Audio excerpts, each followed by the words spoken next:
Good morning students. आज का हमारा टॉपिक है नरेशन। नरेशन का ये पार्ट 2 है। इससे पहले वाला जो वीडियो बना था उसमें मैंने सारे स्टूडेंट्स को बता दिया था कि नरेशन के जो बेसिक चैप्टर होते हैं उसमें एग्ज़ाम में किस किस तरह के क्वेश्चन आते हैं, ये सारी चीज़ें मैंने स्टूडेंट्स को बता दी थी। लेकिन इसके अलावा भी कुछ चीज़ें होती हैं जो आजकल के एग्ज़ाम में आ रही हैं, तो उसी पर आज हम चर्चा करने जा रहे हैं। अब एग्ज़ाम कोई सा भी हो, CGL हो या MTS हो, SSC हो, बैंकिंग हो या अदर स्टेट्स के एग्ज़ाम हो, अब क्वेश्चन सीधे सीधे नहीं आते हैं भाई, है ना, क्योंकि कंपटीशन बहुत है। तो मैं आपको बताने जा रहा हूँ कि नरेशन, अब किसी एक स्टूडेंट ने पूछा था, बहुत अच्छा क्वेश्चन भी था, आप में से शायद कोई होगा, कि कंडीशनल सेंटेंसेस अगर सर नरेशन में आ जाएं तो वो किस तरह से चेंजेस होते हैं। तो देखिए, मैं उसके बारे में चर्चा करूँ। जैसे अगर नरेशन में कंडीशनल सेंटेंसेस आ जाएं, कंडीशनल सेंटेंसेस क्या होता है, इस पर भी वीडियो मैंने बनाई हुई है, देख सकते हैं आप, है ना। जैसे कि मैंने कहा, Ravi said to me if Kohli plays well, India would win this match। ये क्वेश्चंस है, कंडीशनल सेंटेंस है, ठीक है। कंडीशनल सेंटेंसेस एग्जाम में किस तरह से चेंज हो गए, ये डायरेक्ट से इनडायरेक्ट में, तो इनडायरेक्ट में हम चेंज करेंगे तो इसका क्वेश्चन का आंसर कुछ इस तरह से होगा।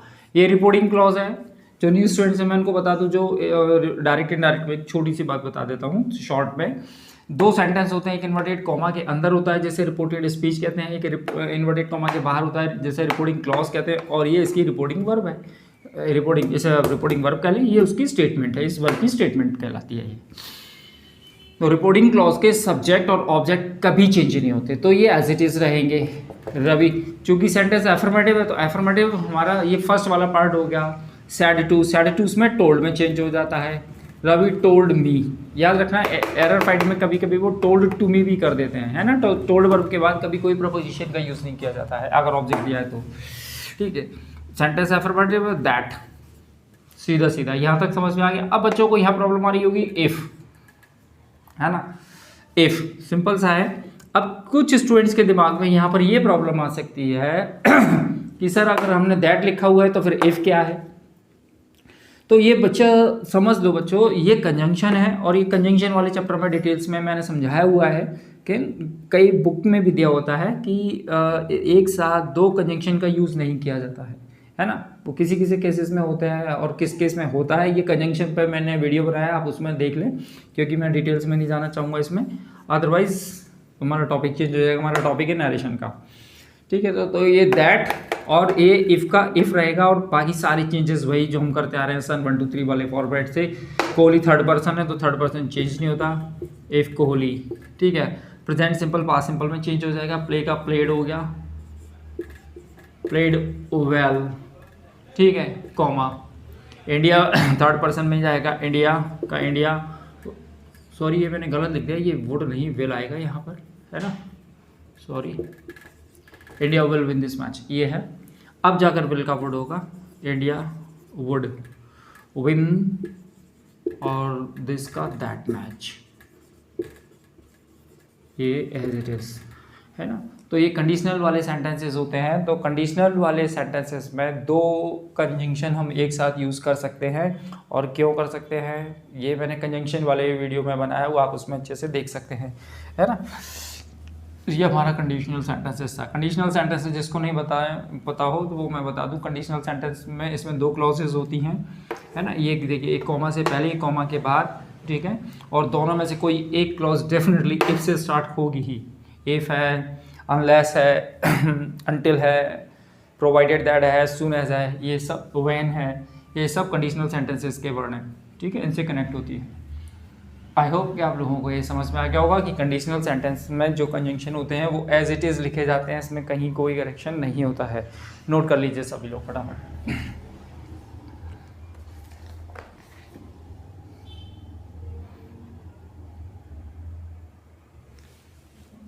चलिए दूसरा वाला भी बता दूं क्या जब तक?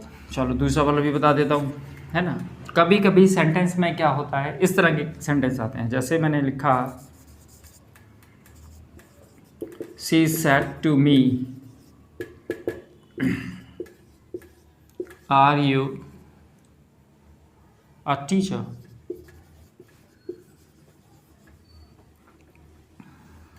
Are you a teacher? I said yes. ये देखिए कभी कभी इस तरह के सेंटेंस आते हैं, है ना। Are you a teacher? I said yes, है ना। अगर सेंटेंस में यस और नो दिया हो, रिपोर्टेड स्पीच, ये रिपोर्टेड स्पीच में है ना, यदि रिपोर्टेड स्पीच में यस और नो दिया हो तो उसे किस तरह से चेंज करते हैं, अब हम उसको चर्चा कर लेते हैं। ठीक है, तो इसमें देख लीजिए, ये रिपोर्टिंग क्लॉज के सब्जेक्ट है और ये उसका ऑब्जेक्ट है, ये चेंज नहीं होते। देखिए अगर यहाँ तक दिया हुआ है क्वेश्चंस तो सभी बच्चे कर लेंगे, है ना। If I was a teacher हो जाएगा, सिंपल सा, है ना। अब बच्चा यहाँ जाकर कंफ्यूज हो जाता है कि सर अगर ये चीज़ दी हो तो हम क्या करेंगे, है ना। तो हम वही सीखने जा रहे हैं कि इसका हम करते क्या है ना। यहाँ तक तो हम पहले ही कर चुके हैं भाई, तो आगे बढ़ते हैं। शी सेड टू, चूँकि रिपोर्टेड स्पीच आपकी इंटरोगेटिव है तो इंटरोगेटिव आस्क में चेंज होगा, शी आस्क्ड मी।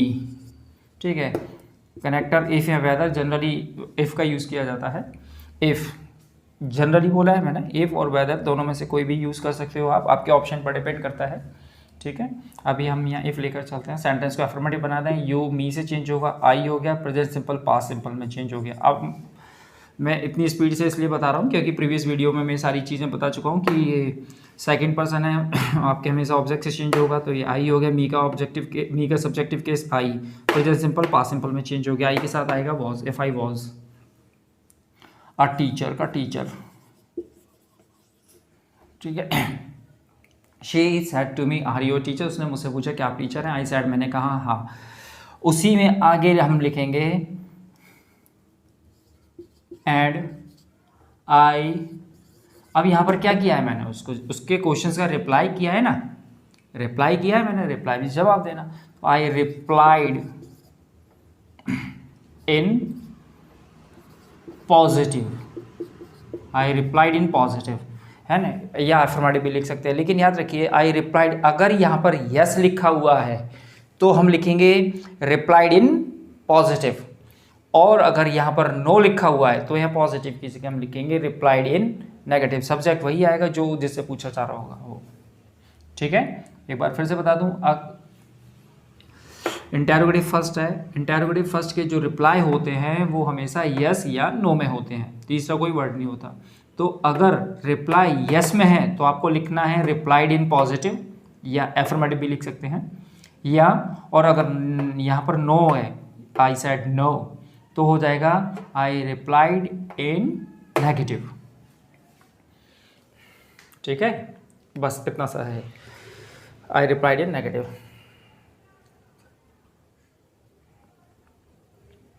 ठीक है, कर लीजिए नोट, सिंपल सा है, बस दो ही वर्ड होंगे, यस और नो, नो होगा तो यहाँ नेगेटिव हो जाएगा, यस है तो पॉजिटिव। यहाँ तक तो आपने को सबको आ ही गया है ना। अब ये एंड क्यों कर रहे हैं, क्योंकि दोनों क्लॉजेस को, दो सेंटेंसेस हो गए ना, दो क्लॉजेस हो गई, तो कनेक्टर तो चाहिए ना मैं जुड़ने के लिए, इसलिए हमने एंड का सहारा लिया है। नोट कर लीजिए आप।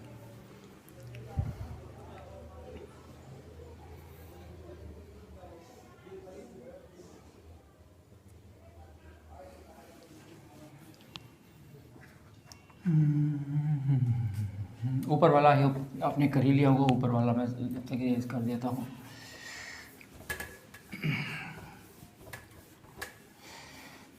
कभी कभी क्या हो जाता है, सेंटेंस में, एक ही सेंटेंस में, एक ही क्वेश्चंस में दो दो क्लॉज आ जाती है ना। देखिए मैं आज के जो क्वेश्चन सॉल्व कर रहे हैं हम, आज का जो पैटर्न चल रहा है वो सारे के सारे क्वेश्चन आपके एसएससी में पूछे गए हैं। मैं पूरे के पूरे बस एसएससी के ही क्वेश्चन सॉल्व करा रहा हूँ, ठीक है ना, सिंपल से। जैसे है थर्ड क्वेश्चन, नंबर थर्ड है हमारा, my teacher said to the beggar,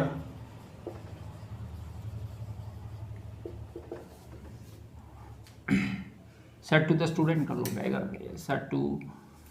said to अस, चलो ऐसे कर लेते हैं। My teacher said to us, why do you not complete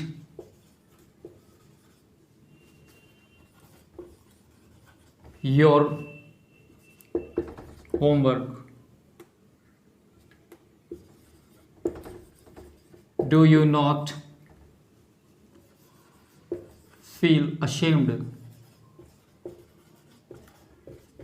जैसे कि ये क्वेश्चन है बच्चों, ठीक है, वाई डू यू नॉट।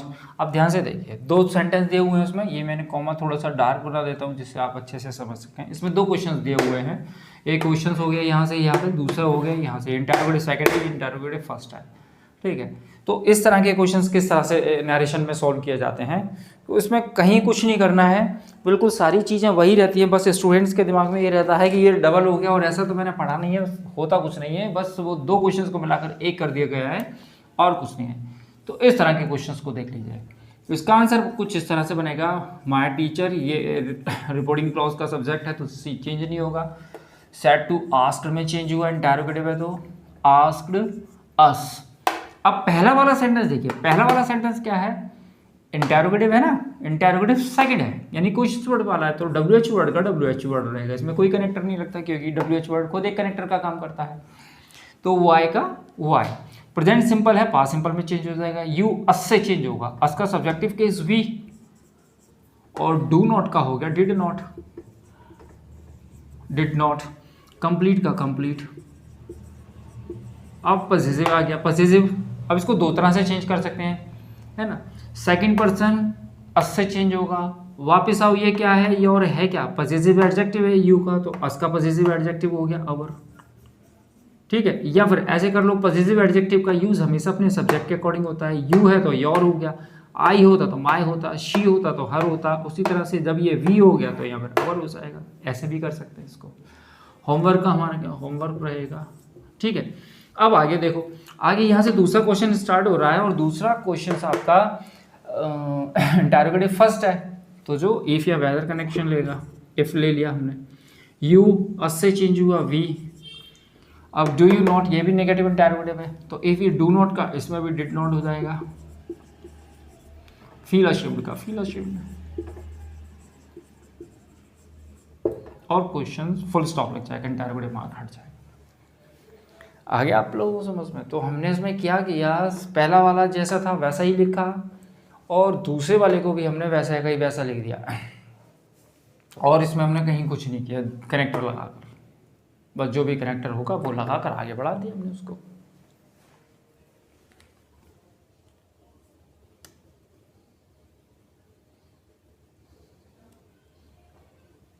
हाँ हाँ बिल्कुल ऐसा ही करेंगे, नहीं उसको आप देख लीजिए पहले एक बार, हाँ पहले एक बार उसको कर कर देखिए, उसको आप अपने हाथों से कर, हाँ आप करके देखिए, अगर नहीं है तो फिर मुझे बताइएगा। हाँ हाँ चलिए नोट कर लीजिए।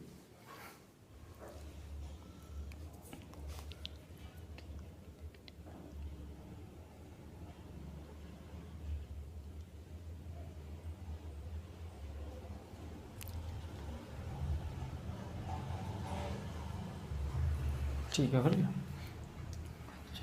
अब मैं कौन सा नीचे वाला बैठाना है ना, वोकेटिव वर्ड जानते हैं आप लोग क्या होता है, वोकेटिव वर्ड इंग्लिश में, वोकेटिव वर्ड क्या होते हैं जानते हैं आप लोग, वोकेटिव वर्ड होते हैं संबोधनवाचक, कुछ ऐसा होता है हिंदी में, नाम में थोड़ा सा क्लियर नहीं है मुझे, क्या है, संबोधन कारक वगैरह समथिंग लाइक दैट, है ना। जैसे मैंने कहा Rahul you come here, Rahul come here, इसका मतलब क्या हुआ, मैं किससे कह रहा हूँ कम हियर, राहुल से, है ना। ये देखिए मैं आपको कुछ इस तरह से बताना चाह रहा हूँ, जैसे the teacher said to me, Rahul, you are a student। ये सेंटेंस है, आप इसको आप ध्यान से देखिए, ये वोकेटिव वर्ड है ना। अब ये यू और राहुल क्या अलग अलग हैं क्या, नहीं, ये यू चाहो तो आप यहाँ से ये भी हटा सकते हो। Rahul, sorry, the teacher said Rahul you are a student. Actually में ये क्या चीज़ है, आप ध्यान से समझने की कोशिश करिए। टीचर ने कहा राहुल यू आर स्टूडेंट, आप स्टूडेंट हो। तो ये टीचर ने किससे कहा? राहुल से कहा। तो ये जो राहुल है ना, ये रिपोर्टिंग क्लॉज का ऑब्जेक्ट है, जिसे कंफ्यूज करने के लिए अंदर रख दिया है। अगर रिपोर्टिंग क्लॉज का सब्जेक्ट अंदर आ रहा है तो वो कॉमा लेकर आएगा, ठीक है। या तो यहाँ लिखा हुआ होगा स्टार्टिंग में, या फिर यहाँ भी हो सकता है you are a student comma Rahul, ये भी हो सकता है। जनरली पहले लिखा जाएगा। तो इस तरह के जो वर्ड होते हैं वो अंदर लिखे जाते हैं, तो कॉमा के साथ लिखे जाते हैं, तो वो रिपोर्टिंग क्लॉज के ऑब्जेक्ट होते हैं, ठीक है। एक तो ये चीज़ हो गई। तो इसका सेंस ये, अब हम अपनी समझ के लिए इसको यहाँ पे लिख सकते हैं, यहाँ से हटा दीजिए, बात वही है। देखिए बन गया सीधा, भाई बन गया साढ़े। एक और तरीका होता है, वो भी देख लीजिए। ये तो हो गया हमारा कॉमा वाला। अब एक बिना कॉमा वाला होता है, जो एड्रेस किए जाते हैं वर्ड, है ना, जिसमें जैसे मैंने लिखा द पीएम मोदी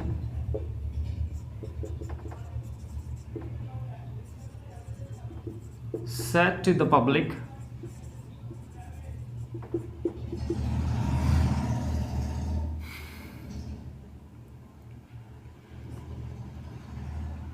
जनरली बोलते हैं ना मेरे भाई और बहनों, तो भाई my brother and sister, my brothers and sisters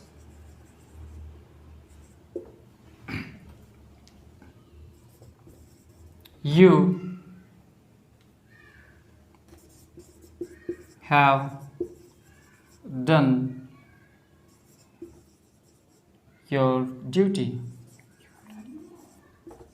well, you have done your duty well। अब कुछ इस तरह के वर्ड को देखिए, इसको ढंग से समझ लीजिएगा आप जरा।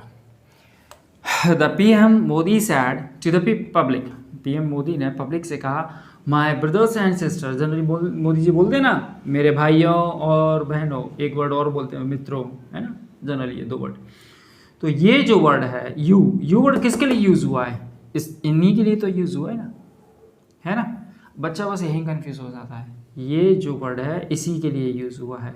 मेरे प्यारे भाइयों और बहनों, आप लोगों ने अपनी ड्यूटी अच्छे से किया है, अपनी ड्यूटी अच्छे से किया है। तो ये यू से मतलब किससे है? इन्हीं लोगों से तो है ना। तो इस तरह के वर्ड के लिए हम सैड टू की जगह यूज़ करते हैं एड्रेस्ड। द पीएम मोदी क्या कर रहे हैं? वो संबोधित कर रहे हैं। एड्रेस है ना, तो संबोधित करना, एड्रेस्ड।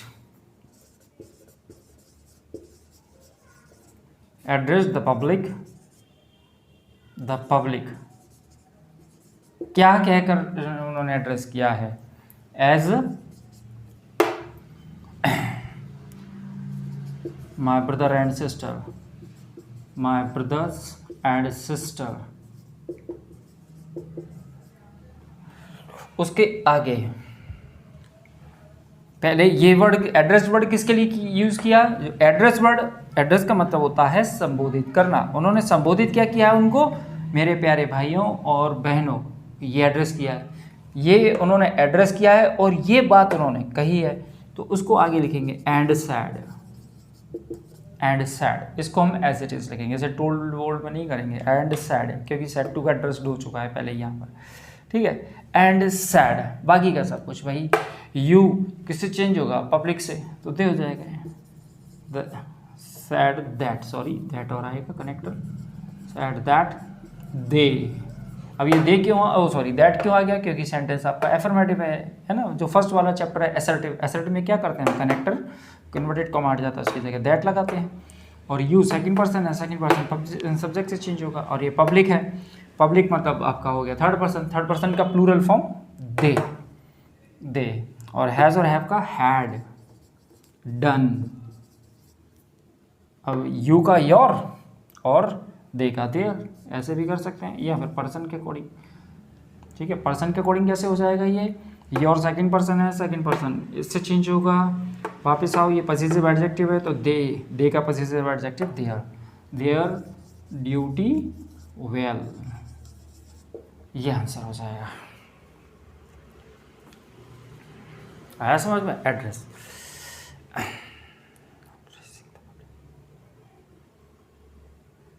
इसका एक आंसर और भी हो सकता है। देखिए एग्जाम में क्या होता है कि जो क्वेश्चन दिया हुआ है उसके फिर जो ऑप्शन दिए होते हैं उसके कॉन्टेक्स्ट में जो दिया हुआ है उसके अनुसार आंसर निकालने होते हैं।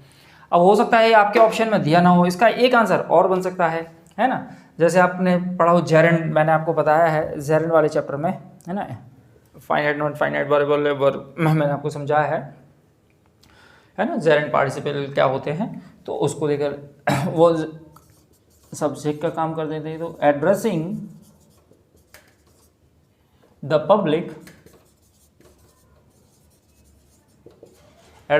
Public as my brothers and sisters,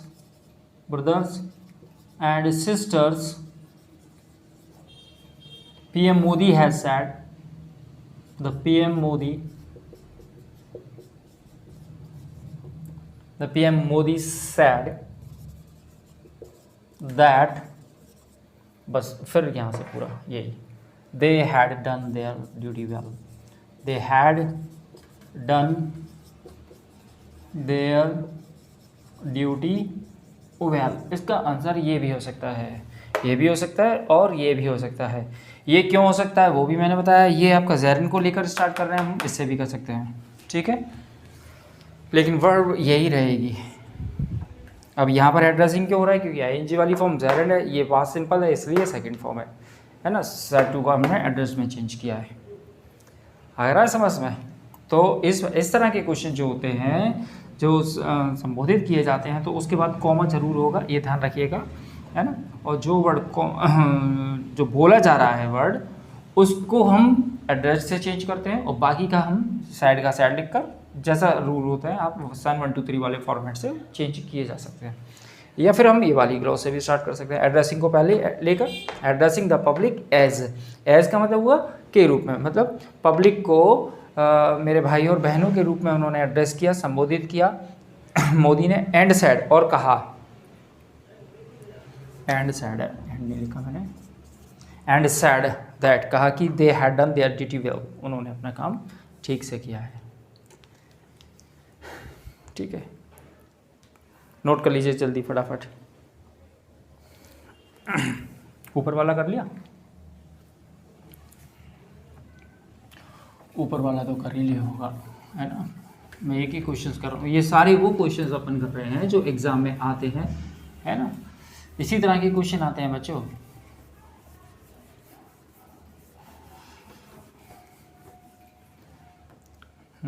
चलिए आगे बढ़ते हैं। क्वेश्चन नंबर 5 लेते हैं अपन। क्वेश्चन नंबर 5 है लेट्स वाला लेते हैं। जैसे कुछ क्वेश्चन इस तरह से आते हैं, जैसे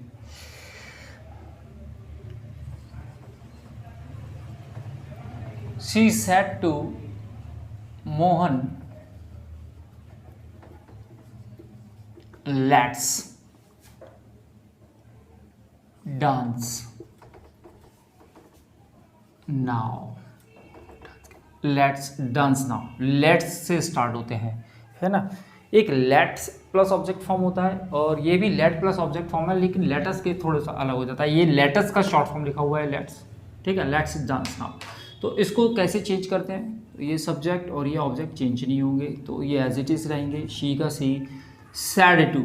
अब ये यहाँ पर एक छोटी सी चीज़ है, अभी तक आपने देखा होगा नरेशन की मैंने 2 वीडियो बनाई है, उसमें आप नोटिस किया होगा कि सैड टू की जगह पर हमने देखिए एड्रेस्ड लिखा हुआ है, टू नहीं लिखा हुआ है ना। आप कोई सा भी चैप्टर देख लीजिए, एसर्टिव का फर्स्ट वाला सैड टू की जगह टोल्ड हो जाता है, इंटरोगेटिव में सैड टू की जगह आस्क्ड हो जाता है, इंपेरेटिव में सैड टू की जगह आपके ऑर्डर्ड हो जाता है, एडवाइज्ड हो जाता है, फॉरवर्ड हो जाता है, ये हो जाता है, टू सब में से हटता जाता है। लेकिन इस वाले में, लेट्स वाले में, पूरे चैप्टर में केवल यही है लेट्स, जहाँ सैड टू चेंज नहीं होता, केवल सैड चेंज होता है, केवल सैड चेंज होता है, टू चेंज नहीं होता है।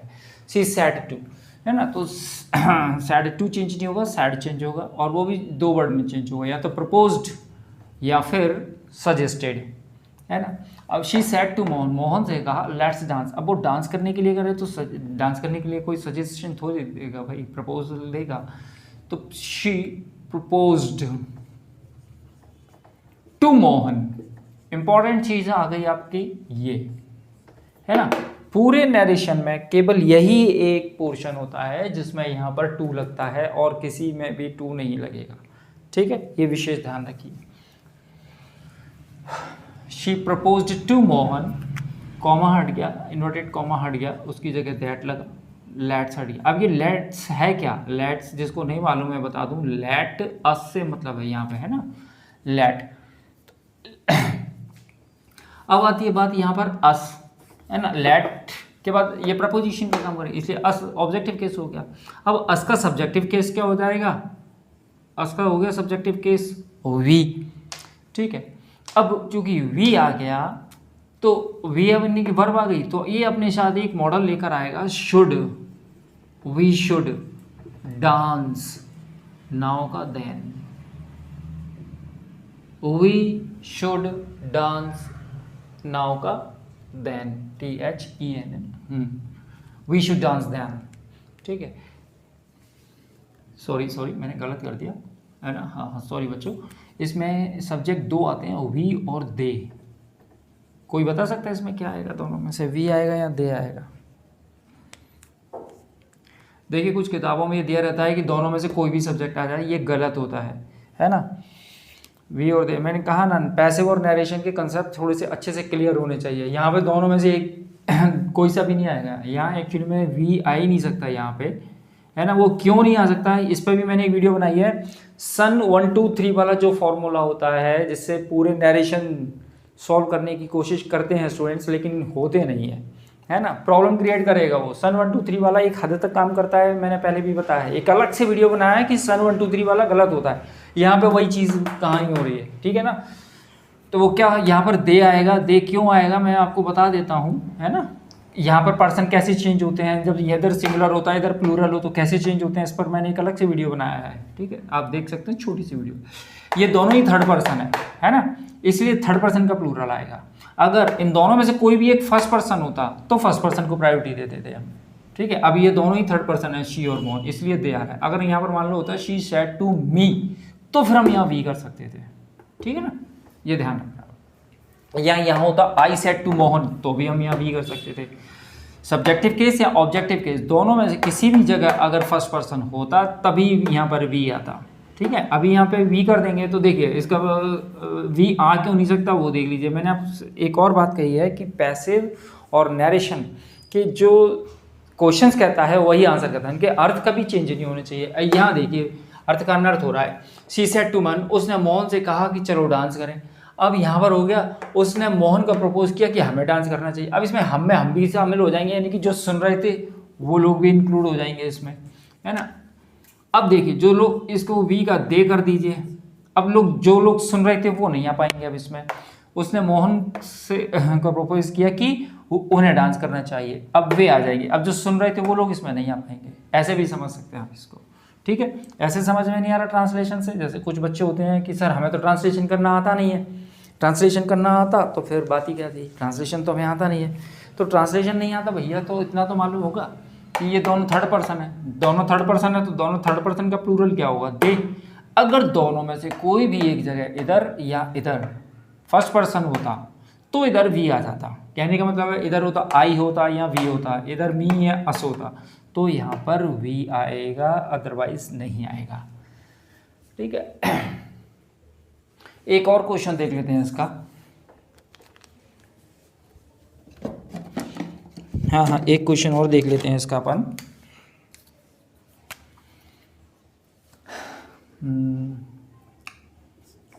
ही said to me, let's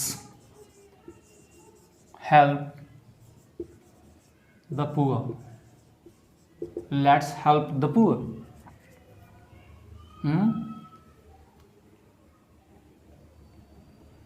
हाँ बेटा, पुअर एक एडजेक्टिव होता है, बिल्कुल सही बात है। देखो बहुत अच्छा क्वेश्चन पूछा है इन्होंने कि पुअर के पहले सर आर्टिकल कैसे आ गया, पुअर तो एक एडजेक्टिव है, बिल्कुल सही बात है। और एडजेक्टिव के पहले आर्टिकल आते नहीं है। अब फिर बात वही हो जाएगी, टॉपिक चेंज हो जाएगा। बस शॉर्ट में इतना सुन लो, जब किसी एडजेक्टिव के आगे आर्टिकल दा लग जाता है तो वो नाउन बन जाता है और वो उसकी पूरी कैटेगरी को शो करने लगता है। ठीक है ना, द पुअर से मतलब है गरीब लोग से मतलब है, और पुअर कर देंगे तो गरीब व्यक्ति हो जाएगा। द पुअर मतलब गरीब लोग, ठीक है, पूरी कास्ट को डिनोट करने लगता है और वो फिर एडजेक्टिव नाउन में कन्वर्ट हो जाता है। जैसे ब्लाइंड यानी अंधा, द ब्लाइंड यानी अंधे लोग, ठीक है। डेफ, डेफ यानी बहरा, द डेफ यानी बहरे लोग, ठीक है। उसी तरह से पुअर यानी गरीब, द पुअर गरीब लोग, ठीक है। चलो आगे बढ़े। ही का ही, अब सेट टू, अब भैया ही और मी, लेट्स हेल्प द पुअर। अब पुअर की हेल्प कर रहे हैं तो वही प्रपोज वाला काम तो क्या नहीं है, सजेस्टेड वाला काम है। ही सजेस्टेड हो जाएगा, he suggested to me, he suggested to me connection that, let's हट गया, उसकी जगह हमें वी या दे, दोनों में से कोई एक सब्जेक्ट लिखना होता है। वी लिखें या दे लिखें। अब ध्यान से देखिए, यहाँ फर्स्ट पर्सन आ गया, अब हम वी लिखेंगे यहाँ, वी शुड, ठीक है ना। अब सजेस्टेड किया इसलिए वी शुड। और हेल्प द पुअर का help the poor, simple, help the poor का हेल्प द पुअर। इसमें ये टू इम्पॉर्टेंट होता है। और यहाँ वी क्यों आया वो मैंने बता दिया, यहाँ पर दे क्यों आया वो भी मैंने बता दिया, ठीक है। तो ऐसा नहीं है कि चाहे जब वी लगा लो चाहे जब दे लगा लो, भाई ऐसा नहीं है। अपने कंसेप्ट अच्छे से क्लियर रखो, आप ट्रांसलेट करके देख लो। उसने मुझसे कहा हमें गरीबों की मदद, मतलब हम गरीबों की मदद करें। मेरे फ्रेंड, उसने मुझको प्रपोज सजेस्ट किया कि हमें गरीबों की मदद करना चाहिए। गरीबों की मदद कौन कर रहा है, वह भी कर रहा है और मैं भी कर रहा हूँ, और वी में मतलब हम दोनों ही शामिल हैं भाई। ऐसे कर लो, यहाँ पर ऐसे कर लो, फर्स्ट पर्सन दिया हुआ है तो फर्स्ट पर्सन का प्लूरल वी। दोनों में से किसी भी जगह हो, इधर हो या इधर हो। इधर होगा तो सब्जेक्टिव फॉर्म में होगा, आई होगा या वी होगा। इधर होगा तो ऑब्जेक्टिव फॉर्म में होगा, वर्ब के बाद मी होगा या अस होगा, ठीक है ना। पानी पिला दो यार जरा।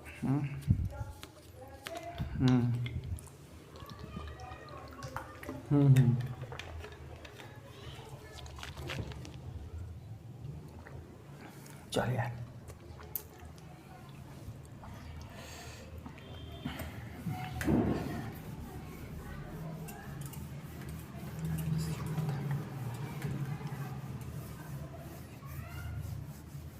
क्वेश्चन टैग जानते हैं, क्वेश्चन टैग जानते हैं आप लोग, क्वेश्चन टैग क्या होता है। क्वेश्चन टैग, अब अगर रिपोर्टेड स्पीच में क्वेश्चन टैग आ जाए तो उसका नरेशन कैसे बनाते हैं वो देख लेते हैं।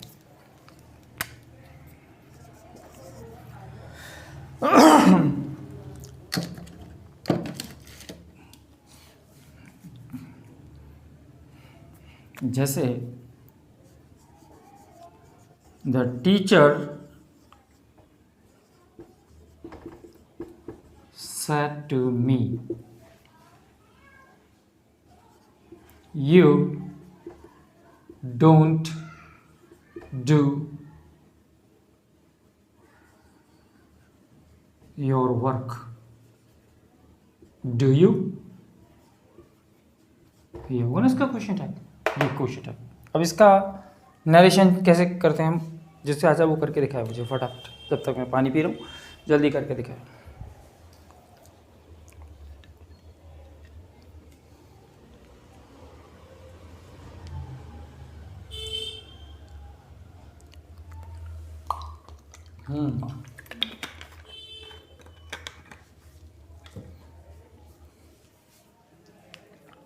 चलिए आगे बढ़ते हैं। मैं बता रहा हूँ, सीधा सीधा है, कहीं कुछ नहीं है इसमें, ध्यान से देख लीजिए बस। आप मानकर चलिए आपका क्वेश्चन यहाँ तक है, ठीक है, तो ये असर्टिव हो गया है ना। यार मार्कर अच्छा सा नहीं मिल रहा है। तो उसका देख लीजिए, द टीचर साढ़े टू का टोल्ड हो गया, टोल्ड मी। देखिए टोल्ड मी हुआ, यहाँ टू नहीं हुआ, टू केवल इस वाले में होता है, ठीक है ना। टोल्ड मी, कॉमा हटा, दैट लगा, यो मी से चेंज हुआ, मी का subjective form I, don't didn't में कन्वर्ट हुआ, आई डिडंट डू, यू के साथ योर, आई के साथ माई, ठीक है, या ऐसे कर ले, योर मी का हुआ, ये पॉसेसिव एडजेक्टिव है तो मी का possessive adjective my, my work, my work. ठीक है, बस रुक जाइए, यहाँ तक तो अपना पहले ही सीख चुके अपन फर्स्ट वाले वीडियो में देखो एसआरटी में। अब इस वाले में देख लो आप, यहाँ से क्वेश्चन टैग स्टार्ट हो रहा है क्वेश्चन टैग स्टार्ट। अब इसमें क्या करना होता है, हमें एक वर्ड ऐड करना होता है, एंड एज्यूम्ड दैट। इसमें हम केवल ये एक वर्ड ऐड कर लेते हैं, एंड एज्यूम्ड दैट, ये वर्ड एंड एज्यूम्ड दैट, ये वर्ड ऐड कर लेते हैं हम इसमें। ठीक है, एंड एज्यूम्ड दैट। फिर वापस आओ, ये अगर आपका क्वेश्चन टैग एफर्मेटिव है तो नेगेटिव बन जाता है, और अगर क्वेश्चन टैग आपका नेगेटिव है तो ये पॉजिटिव बन जाता है। बस इतना सा करना होता है। एंड डू यू का हो जाएगा, इज यू है, मी से चेंज होगा आई, और I was. The teacher told me that I didn't do my work and assumed that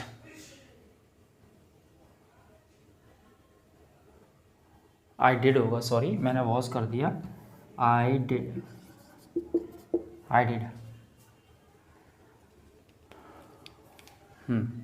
I did। ठीक है, आया समझ, बस इतना सा करना। एक क्वेश्चन और देख लेते, चलो।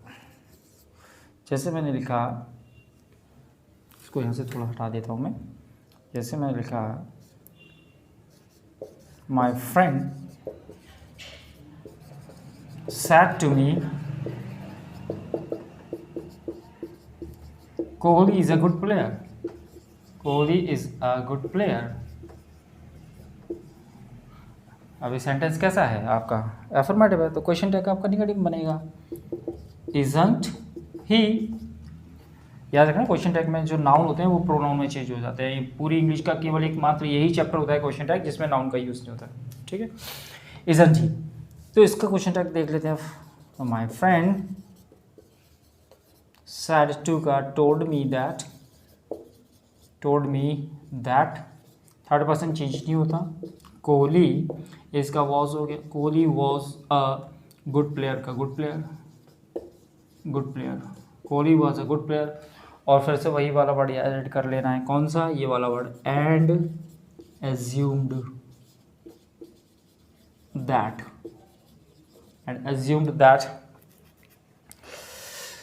और अगर ये बाहर वाली क्लॉज रिपोर्टिंग क्लॉज प्रेजेंट या फ्यूचर में होगी तो ये एज्यूम हो जाएगा, क्योंकि ये अभी पास्ट में, इसलिए हमें पास्ट में लिखना पड़ रहा है। एंड एज्यूम्ड दैट, अब ये सेंटेंस कैसा है, नेगेटिव है ना, तो ये पॉजिटिव बन जाएगा। ही, इसका पास्ट हो गया was, and assumed that he was. ठीक है, आगे समझ में। तो क्वेश्चन स्टेट के लिए आपको ये वाला वर्ड यूज़ करना है, बस इतना याद रखना है। ये एज्यूम्ड तब आएगा जब ये वाली क्लॉज पास्ट में होगी, क्योंकि ये वाली क्लॉज पास्ट में है तो दोनों क्लॉज हमारी पास्ट में ही बनेगी, है ना। और अगर ये प्रेजेंट या फ्यूचर में होगी, तो यहाँ पर आपको फर्स्ट फॉर्म लिखना है, एज्यूम। ये प्रेजेंट तो ये प्रेजेंट, ये पास्ट है तो ये भी है, अभी हम पास्ट में यूज़ कर रहे हैं। समझ गए क्वेश्चन टैग के नरेशन।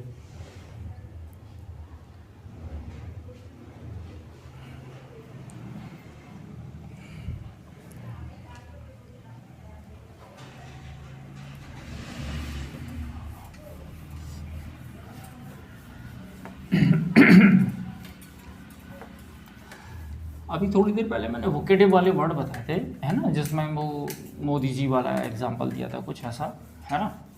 उसमें अगर सर और मैडम करके वर्ड आ जाए, है ना, तो हम उसको किस तरह से करते हैं वो भी देख लीजिए।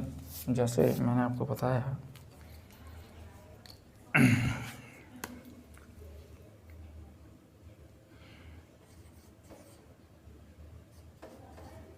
he said to his boss,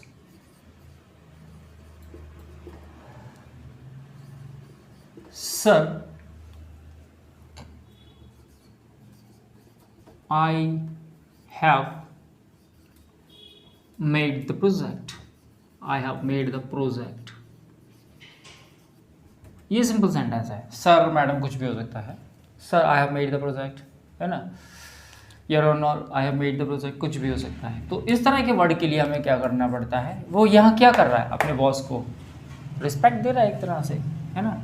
तो ही टोल्ड हिज बॉस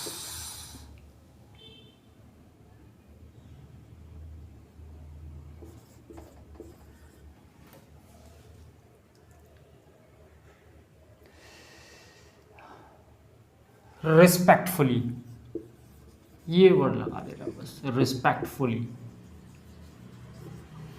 अब ये वर्ड क्यों लग रहा है आप समझ लीजिए, क्योंकि ये जो ही है अपने बॉस को सर अपन किससे कहते हैं, जब हम किसी को रिस्पेक्ट देते हैं भाई, है ना। आप लोग सर कहते हैं, रिस्पेक्ट देते हैं, सर रिस्पेक्ट देने के लिए, ठीक है।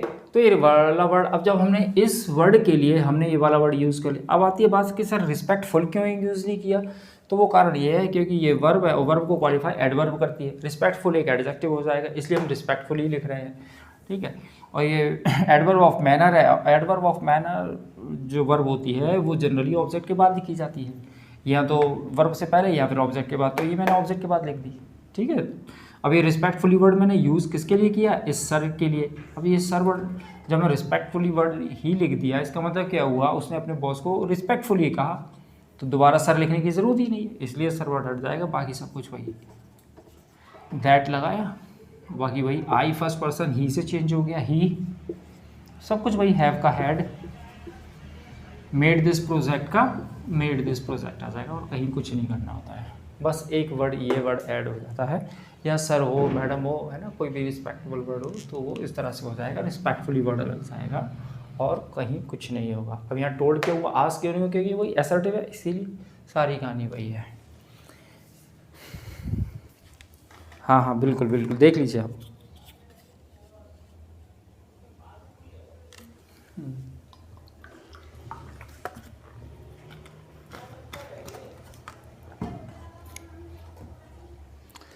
चलिए, तो आज की क्लास को यहीं ख़त्म करते हैं। मैंने इस वीडियो में ये बताने की कोशिश की है कि किस तरह के क्वेश्चन आ रहे हैं, है ना। और किसी भी स्टूडेंट्स के अगर कोई डाउट है, कोई कन्फ्यूज़न है, तो वो मुझे कमेंट बॉक्स में लिख के बता सकता है कि सर इस तरह के क्वेश्चन हमें नहीं आते हैं, तो मैं उस पर भी वीडियो बनाने की कोशिश करूँगा। चलिए, जय हिंद, जय भारत।